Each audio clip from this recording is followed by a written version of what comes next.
એનું એની પાસે વિચાર તાલુકામાં લખાણ તો હશે ને, આપણે પૈસા ભર્યા એનું લખાણ તો હશે ને, તો ગામમાં કાંઈ કોઈને પલટ તો મળ્યા નથી, તો પૈસા ભર્યા એ જ્યાં ક્યાં બધા બોલો?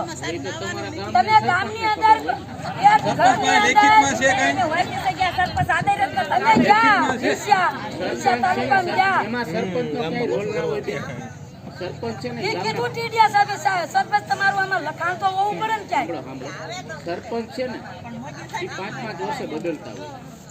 આજે આપણે તમે કહો તો તમારો મુદ્દો 52 વર્ષથી આ ચાલુ છે, બરાબર? 52 વર્ષ થાય કેટલા? તો એમાં 52 વર્ષમાં કેટલા સરપંચ બદલી ગયા હોય? 15 વર્ષ આ સરપંચ છે, 15 વર્ષ.